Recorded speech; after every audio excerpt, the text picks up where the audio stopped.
Last season, we saw that Kafka defeated Defense Force Director Isao and barely managed to survive, but he still hasn't proven his worth. He needs to, so that one day he can stand shoulder to shoulder with Mina. So the big question is, will Kafka be able to prove himself? Or will he end up being turned into a weaponized kaiju? We open with Kafka having a dream. He and Mina are running through the city when suddenly a kaiju attacks. Mina gets scared, but Kafka reassures her that everything will be alright. Then, the Defense Force arrives. Smoke fills the air due to the kaiju's attack. In the fog, Mina disappears. Kafka realizes he's suddenly surrounded by Defense Force soldiers, and to his shock, Mina is calling him Kaiju No. 8. The dream quickly turns into a nightmare. Just as the Defense Force prepares to attack, Kafka loses control and transforms into a massive kaiju, unleashing destruction across the city. Kafka jolts awake. He's still at Defense Force headquarters. Meanwhile, we see the 3rd Division base completely destroyed by Kaiju No 10's attack. Renovation work is underway. Mina visits the ruins, and Shoshiro arrives to meet her. I got confirmation. Kafka's life has been spared. It's already been 5 days since that decision, but HQ is still holding him, and no one knows what's going to happen next. Thanks for telling me, Mina says. This whole place, it's going to take a long time to fix. That idiot really wrecked everything. We then cut to all the rookies from Mina's unit being reassigned to new units. You were right. They'll all be reporting to their new posts very soon. Then we see Ichikawa and Furuhashi. They've both been placed in the same unit. Ichikawa still seems really worried about Kafka. Trying to lighten the mood, Furuhashi stops to take some silly photos. He still hasn't read my message, Ichikawa mutters. I have no idea what's going to happen to that old man. And after everything that happened, there's no way he can just return as a regular Defense Force member. Suddenly, Ichikawa chuckles, remembering something Kafka once said. Furuhashi asks him about it. When Kafka first transformed into a kaiju, he looked at me and said, "So, what now? Can a kaiju even join the Defense Force?" Furuhashi laughs. That guy really can't be stopped. If I were in his place, I'd have spent a whole year in shock. That's exactly why I believe he'll come back, no matter what. The two continue on toward the 4th Division base, and Ichikawa decides, I'm going to become strong enough to save Kafka. Meanwhile, at Defense Force HQ, Kikoru is reading everyone's messages. Quietly, she tells herself, I need to become strong too. Strong enough to stop Kafka if he ever loses control again. Suddenly, there's a knock on the door. It's Vice Captain Iji of the 1st Division. Kikoru has been transferred to the 1st Division, and Iji has come to bring her to meet Captain Gen Narumi. The 1st Division, it's the strongest team in the Defense Force. Even when I was in America, the 1st Division was famous. That means this is the perfect place to sharpen my skills. I'll learn everything I can from the best of the best. But when they arrive, Kikoru sees Gen completely engrossed in a video game. She's confused, and Aiji, clearly annoyed, kicks Gen's gaming setup apart. I told you she was coming at 2 p.m. You should have cleaned your room. You told me, but it's not like I have to listen to you, Gen says, still laid back. Aiji kicks him again. You're just lazy. That's why you didn't clean anything. Gen snaps back. It's my room. I'll clean it how I like. You're the one obsessed with cleanliness. Why don't you clean it? Fed up, Aiji picks Gen up and tells the rest of the team to clean the room. Gen complains the whole time, but Iji finally brings Kikoru in to introduce her. At first, Kikoru doesn't feel any respect toward this lazy idiot, but then she remembers, wait, this idiot is the captain of the 1st Division. She quickly salutes. You're Mina's daughter, right? Gen asks. Anyway, skip the formalities. As captain, I only need one thing from you. What is it? Kikoru asks. Before he can answer, a kaiju alert sounds. Gen immediately orders everyone to get ready and tells Kikoru to come with them so she can watch and learn. We flash back to 15 minutes earlier. Out in the ocean, civilians spot a kaiju emerging from the water. The Defense Force is notified, and the 1st Division is deployed. Japan's ground forces also mobilize their tanks and heavy artillery. Civilians receive alerts and start evacuating to shelters. All weapons lock onto the kaiju. Missiles are fired to keep the kaiju away from the city. In response, the kaiju destroys a bridge and tries to escape. Suddenly, it changes direction, and Gen instantly commands his team to adjust formation and re-engage. From a helicopter above, Kikoru watches in amazement. They've completely predicted the kaiju's movements.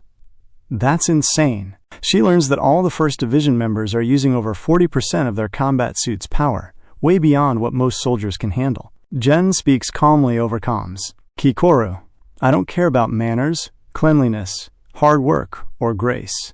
I only want one thing from you. Show me your unstoppable power. With that, Gen jumps from the helicopter, drives his weapon into the kaiju's body, and fires from within, destroying its core and killing it instantly. Kikoru is left stunned and excited after witnessing it. Later, Gen watches the news about today's mission, only to see that Mina's photo is front and center, trending online. He's annoyed, and Kikoru teases him. I can't believe Japan's strongest man is busy Googling himself. Gen ignores her, pretending not to hear. He's avoiding a meeting with Isao and Iyaji, but Iyaji kicks the door in again. Let's go. We've got a meeting. What's so important anyway? It's about Kaiju number 8. Meanwhile, Kafka is working out, trying to figure out how to prove his worth to Director Isao. A team arrives to escort him, and they bring him to the director's office. Kafka is shocked to see Captain Gen Narumi is also there. Isao speaks. Kafka, I'm transferring you to the 1st Division. That means the strongest kaiju and the strongest anti-kaiju force will now work together to create the most powerful team, capable of facing any threat. In your next mission, prove your worth, so the others will accept you. But if you fail, there will be no place for you in the defense force. I don't like this idea, Gen says coldly. I'm strong enough on my own. I don't need help. He turns to leave, but Isao stops him. Kaiju number 9 can take human form. Kaiju number 10 deliberately attacked the defense force.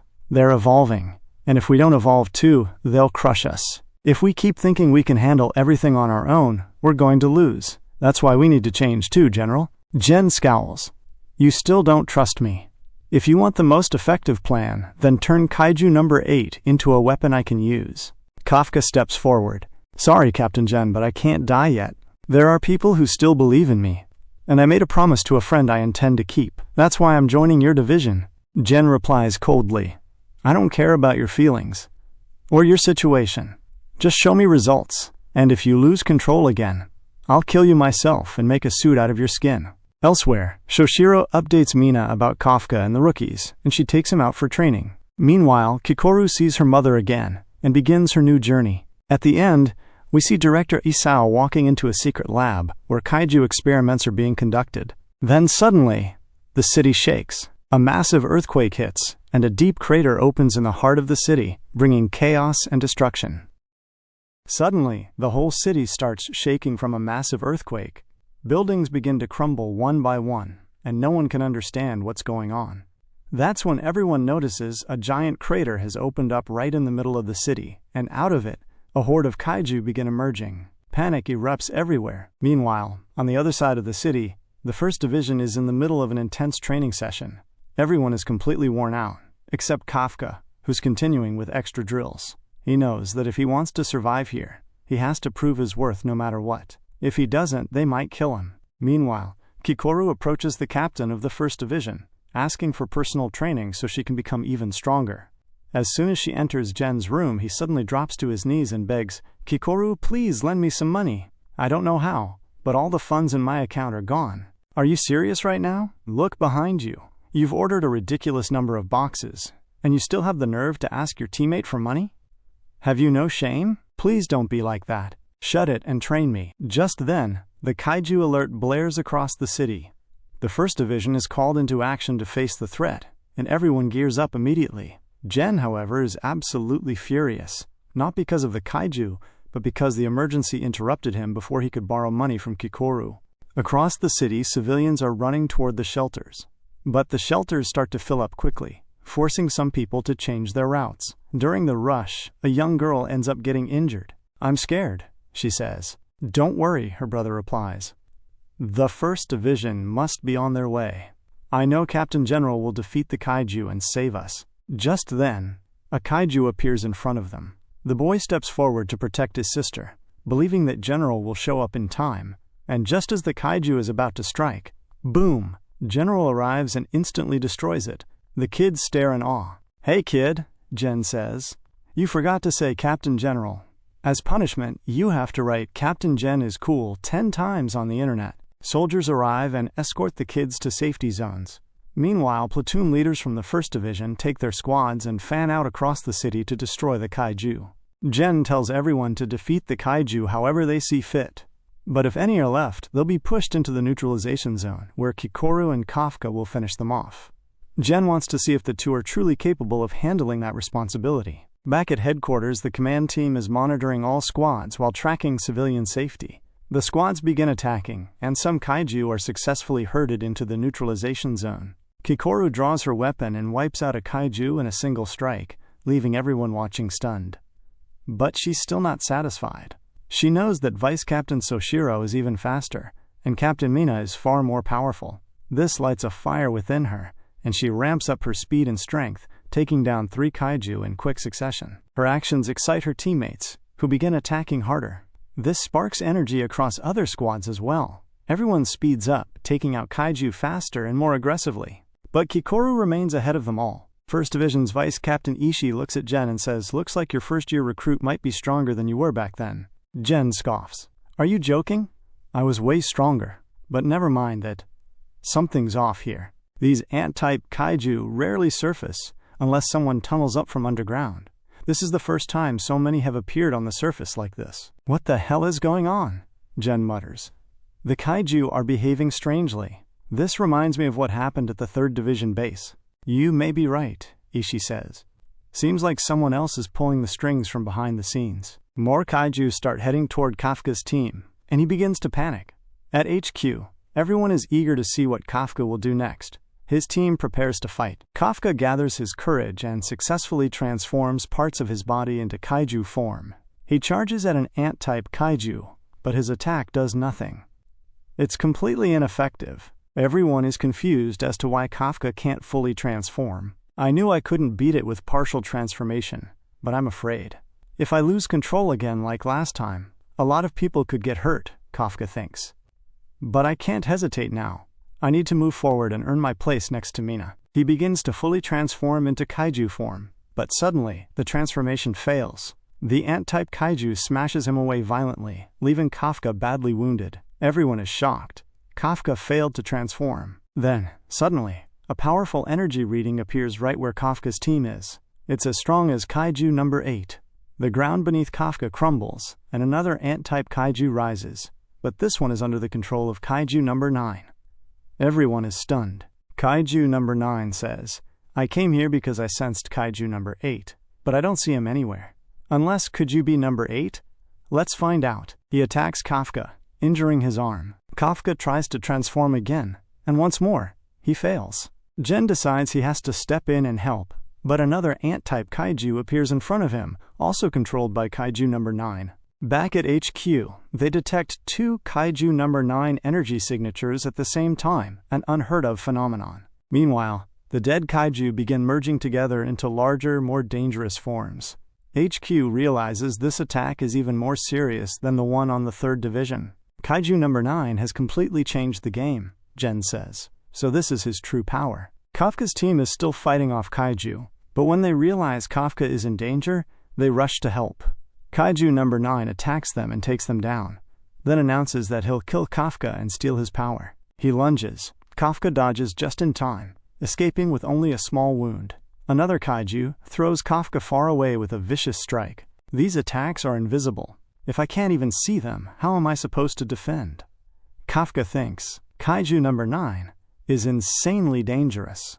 I have to defeat him, no matter what. Kafka tries once again to transform, and fails. Back at HQ, Itami turns to another officer and says, "You were going to go help Kaiju No. 8, weren't you? I know what you're thinking, that if he loses control again, you'll be the one to stop him. But remember, every time you use that kaiju weapon, your lifespan gets shorter. You just used it recently. If you use it now, you might die. So no, you're not going to save him." Kaiju No. 9 prepares to land the final blow on Kafka, but suddenly, Kikoru appears and slices through him. No. 9 quickly regenerates. "Who the hell are you?" he demands. "You don't need to know my name," she says. "Because today, you die." Kikoru activates her suit's power and boosts its performance. Meanwhile, the other Kaiju No. 9 moves to finish off Kafka, but Gen steps in front of him. "Sorry, but you're not going anywhere, because you've got a captain standing in your way."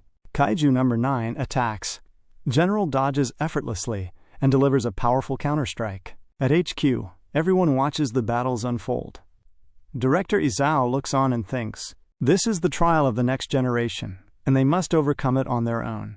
Kaiju No. 9 regenerated itself from Kikoru's attack, its body repairing with terrifying speed. Kafka, can you transform? Kikoru asked urgently. No. I've tried so many times, but I fail every time, Kafka replied, defeated. Kikoru's eyes widened in shock.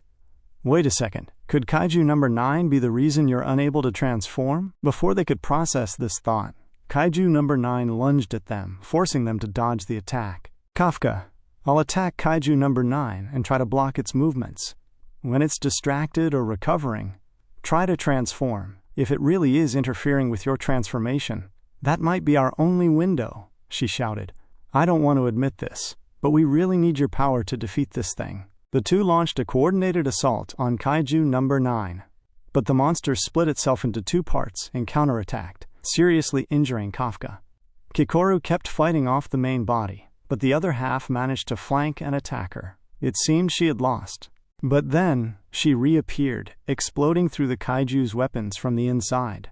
I won't lose anyone else, she screamed, voice trembling with rage and resolve. This time, I'll protect everyone around me. We see Kikoru's past. She watched TV footage of her mother defeating a kaiju with her special weapon. The children around her admired her mother, calling her the strongest. Kikoru beamed with pride. After the battle, her mom came home. Kikoru hugged her tightly and told her how everyone was praising her. Mom, are you hurt? Today's kaiju was tougher than usual, her mom smiled. But don't worry, everything's fine. I promise I'll join the defense force and protect you one day. Kikoru declared. Her mom smiled warmly. Then I promise, if you ever need me, I'll protect you too. They were happy together. But tragedy struck. During an attack by Kaiju No. 6, Kikoru's mother sacrificed herself to protect civilians. People honored her bravery, but Kikoru was devastated. She hadn't been able to keep her promise. She cried uncontrollably. She saw her father, his face completely emotionless, devoid of grief. In that moment, Kikoru made a decision. Even if she couldn't protect her mother, she would become strong enough to protect everyone else. She would never lose another friend again. Back in the present, Kikoru reached Kaiju No. 9 again and prepared to strike. But the kaiju transformed its body mid-fight, throwing her off balance. Kafka took the chance to attack its core from behind, but his leg broke in the process. That gave Kikoru the opening she needed. She attacked with her axe, tearing the kaiju apart. Kafka, transform now, she shouted. Kafka began his transformation, his wounds healing. But then, a vision flashed in his mind, the kaiju inside him killing Kikoru and the others. Fear seized him, and his transformation failed again. At Defense Force headquarters, the mood was grim. This result is unacceptable, a superior said. Itami, activate Plan B. Understood, replied Gen Narumi. I'm heading out myself. I'm not leaving this in the hands of a rookie. Gen activated 98% of his suit's power and launched a high-speed assault on Kaiju No. 9. This blade doesn't just cut, it burns too. I'll need to keep my distance and use ranged fire, he thought, switching to gunfire. Kaiju No. 9 quickly realized General was using a unique weapon. As they fought, the monster learned Gen's fighting techniques and countered, getting closer and launching a brutal attack. Gen barely managed to dodge. At HQ, Director Isao remarked, as the 3rd Division reported, this kaiju's appearance is different from before. It's learning by interacting with humans. It adapts in real time. It's like a virus. Meanwhile, Gen activated another unique ability. His eyes changed, resembling those of a kaiju. He pierced Kaiju No. 9's body. I thought I had learned all its attack patterns. So why can't I dodge anymore? Are its strikes getting faster? Wait, is it predicting my moves? We learned Gen's second unique weapon is a retina created from Kaiju No. 1, which had future sight. It could read brain signals and predict movements. With this power, Gen located the kaiju's core and destroyed it in one devastating strike. Everyone was overjoyed, until Kaiju No. 9 regenerated yet again and attacked Kikoru and Kafka, leaving Kafka critically wounded. I'm scared, Kafka confessed. Scared the kaiju inside me will take control, and I'll end up killing my friends. Kikoru glared at him, fire in her voice. So that's what it is? You're underestimating me? Underestimating Captain Mina? Vice Captain Hoshina? Everyone in the Defense Force? Worst of all, you're underestimating yourself. We are the Defense Force. Stop doubting us. While Kikoru held off the kaiju, Kafka realized the truth. No matter what happened, he could never hurt Kikoru. She was too strong. He trusted in his comrades, and this time, his transformation succeeded. Elsewhere, the other teams were handling smaller kaiju. Kaiju number 8 is now combat ready, HQ announced. Director Isao ordered the launch of Phase 2 of the operation. Kaiju number 9 sensed Kafka's return. In a final effort, it resurrected fallen allies and transformed its body again. I can't believe it still has this much power, Kikoru gasped. Thanks for helping me, Kikoru, Kafka said. I still don't fully believe in myself, but I believe in all of you. Can you handle the rest of these kaiju? Of course I can, she smirked. But you better defeat Kaiju number 9, or I'll kill you myself. Kafka rushed forward. Thank you, Kaiju number 8, sneered number 9. Fighting you made me realize how powerful I've become. Now I know I can kill you. Kaiju number 9 grabbed Kafka and tried to crush him, but Kafka tore out one of its cores. Wait, this is the arm core. That means your main core must be in your heart. Kaiju number 9 attacked again. Kafka thought back to his battle with Director Isao. I didn't use my full power back then, but now I can control this body properly. He dodged, leapt onto a building, then launched into the sky, landing far away to draw number 9 out. The monster chased him, trying to grab him again. Kafka broke free and flew at full speed toward Kaiju number 9. The kaiju sensed it. Kafka was no longer the same. Kafka's final blow tore Kaiju number 9 to pieces, leaving everyone stunned.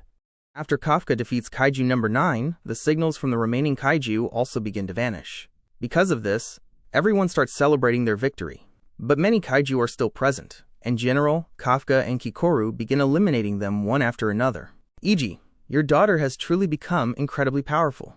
She was like this even when I first saw her. This younger generation always surprises me, and pushes my expectations even higher. E.g. is shocked to see that despite 2 kaiju of the same type attacking, the amount of damage caused is surprisingly low. That's when he realizes how much stronger the First Division has truly become. Eventually, all the kaiju are taken down, and Director Isao congratulates Kafka, Kikoru, and General Kikoru's eyes fill with tears, and she asks everyone to take care of the people around them. But at this moment, Gen feels something is wrong.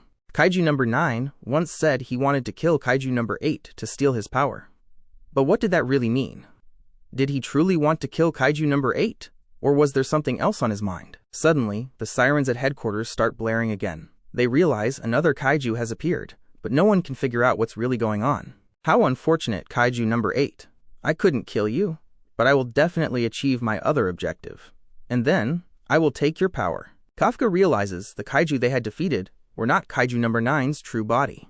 His real body is inside headquarters, because his true target is Director Isao, and he's after Kaiju number 2's power. Kafka, Gen, and Kikoru rush toward headquarters to save him. That's when Kaiju number 9 finally appears in front of everyone.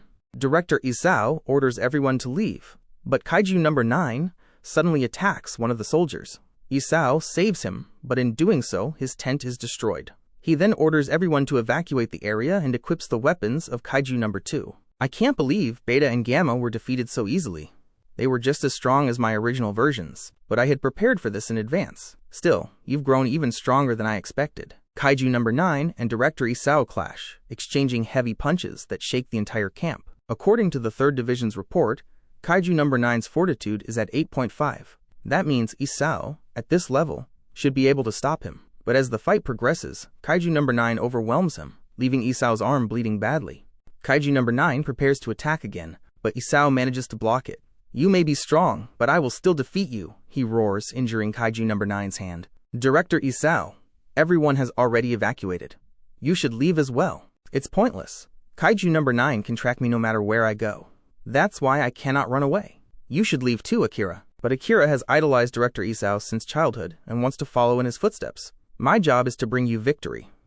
Please, let me fight alongside you. If that's the case, then let's finish this together. Isao activates the full power of his suit and weapons, but releasing the full power of a numbers weapon shortens the user's lifespan. In exchange, it grants power equal to that of a Daikaiju. The battle resumes. Both Kaiju number 9 and Director Isao strike each other, sustaining severe injuries. Isao manages to blast Kaiju number 9, even blowing off his head, but the monster survives and counters with rapid, brutal attacks. This thing is too powerful, and with every strike, I realize I've grown weaker. I'm no longer the same as I was when I fought alongside my wife. Isao becomes heavily injured. Akira desperately tries to manage his suit's functions to reduce the damage he's taking. If this continues, Director Isao won't last until Captain General arrives. We have to defeat this kaiju now. I can't hold back, Akira. If I go defensive for even 1 second, he'll kill me. Switch my entire power output to attack mode. He's forcing his left arm to function using Kaiju number 2's power. Please stop. If you do this, you may never fight again. I have no regrets. The next generation of the Defense Force is incredibly capable. That's why I must risk my life to defeat Kaiju number 9, just as my wife did against Kaiju number 6. Kaiju number 9 strikes again. We then see a flashback. When Kikoru first mentioned joining the Defense Force, her parents were overjoyed. Her mother decided to personally train her, preparing her for future battles. She made Isao promise not to spoil Kikoru too much. Back in the present, Isao blocks Kaiju number 9's attack. I was never able to truly be a father to Kikoru, but with my next strike, I'll end you, so this monster won't threaten her future anymore. Isao unleashes an electromagnetic energy attack. The blast is so strong that if a human ever tried to use it without kaiju powers, they wouldn't survive. The attack exposes Kaiju number 9's core, but the monster had prepared for this, changing its form to protect itself. Still, Isao launches the same devastating attack again. I can't believe you can unleash this attack a second time. For a human, this should be impossible, but Isao tears into Kaiju number 9, causing a massive explosion that levels nearby buildings. Kafka and General witness the destruction in shock and rush toward the battlefield. Akira believes Isao has finally won, seeing Kaiju number 9 battered and broken. But then, it's revealed. His core is still intact. If you had a kaiju body, you would have surely defeated me. But this is the limit of your human form. Even so, Isao refuses to give up, but Kaiju number 9 absorbs him completely. Kafka and General finally arrive and see Isao's body. But Kafka quickly realizes it's not him. It's Kaiju number 9. The monster attacks Gen, but Kafka saves him just in time. Kaiju number 9's power has increased drastically. He reveals to everyone, I've absorbed Director Isao. Nobody believes it at first, and Kikoru, in rage, attacks him. But Kaiju number 9 shifts his face to show her father's likeness, shocking her completely. Gen attacks next, but his blows have no effect. Once I create the strongest division, I won't need to fight anymore. Gen, you'll be the one to protect the Defense Force in this country. Remembering Isao's words, Gen continues to fight Kaiju number 9. But after the fusion, the monster doesn't feel stable. He tries to fly away, but General drags him back down with a strike. Your attack is impressive, but my defense is even stronger. Your blows won't work on me. Kaiju number 9 retaliates against General Kafka joins the fight, but this time Kaiju number 9 easily blocks his attack. Last time, I couldn't stop this strike. But now, you can't harm me at all. Kafka and Gen are trying to stop Kaiju number 9. This creature killed my father right in front of me. But even then, I couldn't do anything. At this point, Kaiju number 9 is overpowering both Kafka and General, throwing them far away before taking off into the sky again. But suddenly, one of his arms falls off, because his body is still unstable. Taking advantage of this, Hoshina slashes at his severed arm, while on the other side, Kafka also manages to damage Kaiju number 9. I will never let you go, because none of this is fair to him. Then Kafka puts all his strength into throwing Kaiju number 9 away. I keep hurting my body again and again, but it still won't heal. And on top of that, Kaiju number 8 keeps getting in my way, proving that he's the biggest thorn on my path. Kafka lands another powerful punch on Kaiju number 9, causing his other arm to fall off as well. Then Janelle and Kafka team up to attack Kaiju number 9. But Kaiju number 9 unleashes Kaiju number 2's electromagnetic attack, creating a massive explosion. In that blast, half of Kaiju number 9's body is blown away, but he notices Kafka and Jin are still standing, ready to attack him again. That's when he gets an idea. He suddenly targets Kikoru and Akira. Kafka and General abandon the attack and rush to save them. You can't let go of the people who need you. That's humanity's biggest weakness. So goodbye, Kaiju number 8. The next time I make my move, the era of Kaijus will begin. Kaiju number 9 escapes successfully, while Kafka and General manage to save Kikoru and Akira. But the regret of not being able to stop Kaiju number 9 hits them hard. Kafka screams out in frustration. Soon, the Defense Force announces that Director Isao has passed away. The entire Defense Force gathers at his funeral to pay their respects. Gen recalls the day Director Isao once saved his squad from Kaiju, and he also remembers Isao's final words. Gen, the protection of the Defense Force and the nation now rests on your shoulders. Kafka notices that Kikoru hasn't come to the funeral. So General goes to Director Isao's office, where Kikoru is. Don't you want to say goodbye to him one last time? I couldn't do anything. I was too slow. I couldn't make it in time. I was too weak, and I couldn't save him. It's my fault that Kaiju number 9 escaped. Captain Gen, I need to become stronger. I know my dad is still trapped inside that thing. That's why I can't say goodbye to him like this. We have to defeat it first. Only then can I truly say goodbye. Alright, before the next battle, I'll make you stronger than ever. Everything Director Isao taught me, I'll teach you. Now it's your turn to show me what you can do with that knowledge. Kikoru agrees, while Kafka, standing outside, overhears everything.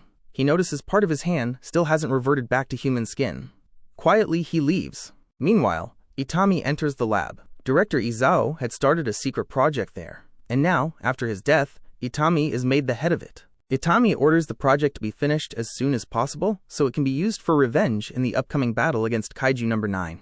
Back to Kikoru's training. She's sparring with platoon leader Reno, who defeats her with ease. You fight very well within your range, and that's why you're so effective on the battlefield with those big guns. I'm getting so bored. How long will it take you to reach the point where I can fight you seriously? Every platoon leader in the 1st Division has the potential to become a captain someday. So if you can't surpass them, how will you ever reach me? The game I'm playing will take me a whole month to complete, so within that time you'll have to surpass all the platoon leaders. Let's begin the game. Just then, Hoshina kicks General and tells him to get back to work. Meanwhile, Kikoru gets ready to fight Reno again, and Reno is very excited as well. Gen, what do you think? Should we really consider Kaiju number 8 a part of the 1st Division, or not? At that moment, a person calls both General and Hoshina into a room. Kafka, meanwhile, has gone back home. There, someone has been analyzing his body, discovering that if Kafka keeps transforming into a kaiju again and again, one day he might not be able to turn back into a human at all. If that happens, he'll never live a normal life again. Kafka spends his time cleaning his house while the defense force keeps a close eye on him. But suddenly, he remembers he has somewhere else to go. He heads to the site where his old team is working, collecting kaiju remains after a battle. His friends are overjoyed to see him. Kafka has come to return some of their belongings. As he works alongside them, old memories flood back. He picks up a machine and easily slices through kaiju corpses, shocking everyone. Ichikawa says, you know, ever since you left, I've been the one cleaning out all the kaiju intestines. Finally, you realize how important I was to the team. You're right. I wish you could come back. You're still at the bottom of the defense force, though. Why not just work here instead? You could be the team's star. Tokuda splashes water on Ichikawa to shut him up. Kafka keeps helping them until evening. What's going to happen now? Director Isao is dead. When I was a kid, he was an invincible hero. That means things are really dangerous now. Should we move out of the city? Wait a sec. Tokuda, isn't your daughter's wedding coming up? Shut up. I'm not going anywhere. If we leave, then who's going to clean up Kaiju number 9's remains after the defense force blasts it? I know Japan's defense force won't give up so easily. They'll find a way to win. Isn't that right, Kafka? Kafka thinks to himself that if he truly wants to protect his friends, he must defeat Kaiju number 9. Gen then arrives. I can't let you stay in the defense force. If you keep transforming, one day you might never return to human form. I can't allow someone like that to fight. But even knowing all this, I'll say one thing. Help us, Kafka. I don't care if you stay stuck as a kaiju forever. If that happens, I'll kill you myself. But no matter what, we must kill Kaiju number 9. And for that, I'll do anything. We were both there. We both know how it felt. And I know you won't refuse. I want to reach a place. And Director Isao helped me get this far. Whatever happens next, I'm ready. Alright, then let's go. It's the defense force's turn now. Everyone begins preparing for the fight against Kaiju number 9. Meanwhile, Vice Captain Shinonome visits the remains of Kaiju number 10. Shoshiro goes to the lab to examine the remains of Kaiju No 10's body. Despite being in such a terrible state, Kaiju number 10 is still releasing energy at a fortitude level of 5.7, which shocks everyone. This doesn't scare anyone? If you try that again, I'll kill you. From the moment I saw you, I knew you were different from the others. If only I had won that time, I would have eaten you. I'm not here to talk about the past. I want information about Kaiju number 9. Of course I can tell you about him. After all, he's my creator. But in return, I want you to get me out of here and let me fight by your side. I'm sorry, but I can't do that. Your core is too badly damaged. It's impossible for you to recover. I already know that. What I mean is, turn my body into a weapon and then equip me so I can possess your body. At this, Konomi tries to stop Shoshiro because no intelligent kaiju has ever been turned into a weapon before and nobody knows what kind of effect it would have. Our fight really was so much fun. Shut your mouth. Fighting you wasn't fun at all. Don't lie to me. I saw it. You were enjoying the fight. You're just like me. That's why I know you understand the thrill when someone truly challenges you. Shoshiro leaves the lab and admits to Konomi that he's scared, which is why he won't equip number 10. But even so, he does want to fight alongside him, and they also need information about Kaiju number 9.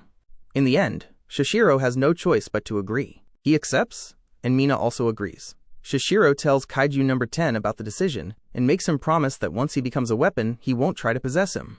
Meanwhile, Kikoru and Kafka learn that Shoshiro is coming to discuss Kaiju number 9. Kafka thinks about how he still needs to apologize to Shoshiro for hiding the truth about being a kaiju. Elsewhere, Eiji asks about Gen, and when he hears that Gen went with the platoon leaders, he realizes they must have gone to meet the 3rd Division. This is a big deal, because the 1st and 3rd Divisions don't get along at all. They're always comparing themselves. Gen says, "Shoshiro, who allowed you to step into my territory? I can't believe Captain General himself came to greet us. And yes, I got permission from someone more important than you. Shut your mouth. In this space, bowl cuts and squinty eyes are banned, and you've got both.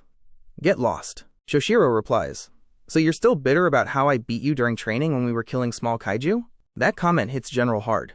Soon, the 1st and 3rd Divisions start arguing over things like this. Gen declares that apart from that one title, he holds every other record. But Shoshiro reminds him that Mina holds the long-range firepower title, which cuts General even deeper. He gets furious, but Eiji arrives, shuts him up, and immediately restores order in the room.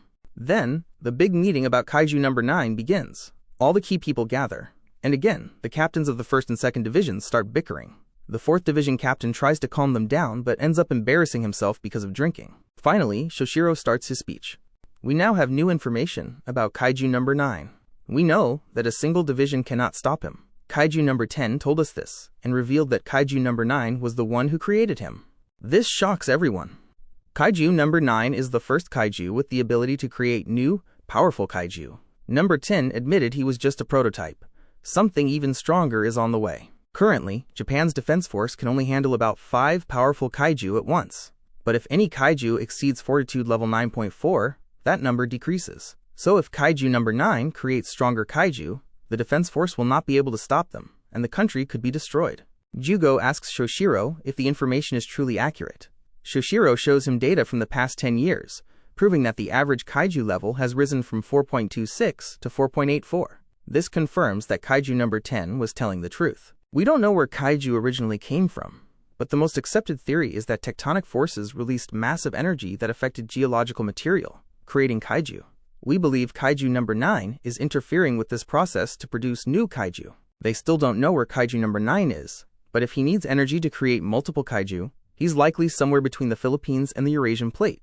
They could reach him, but it would take years. So should we wait until Kaiju number 9 attacks first? Mina adds, Kaiju number 10 also said that anyone absorbed by Kaiju number 9 gives him their memories. That means he has Director Isao's memories. He knows exactly how much power the defense force has right now. Shoshiro then suggests training new recruits, since they're the only ones Isao had no data on. This could give the defense force an edge. Mina also brings up weapon number 6, shocking everyone. It was made from Kaiju number 6, the most powerful kaiju, and nobody has ever been able to control it. But Mina reveals they've found someone compatible, Reno, whose growth has been remarkable. Jugo is stunned. Reno is currently training in his division. He starts drinking in shock, but his vice captain, Toko, stops him. Kaiju number 6 was incredibly strong. Its fortitude wasn't just 9.6. When it awakened, it led hordes of kaiju in a massive attack. It was the king of kaiju. Director Isao's wife, Captain Hikari, led the divisions to fight it, but neutralizing it cost countless lives.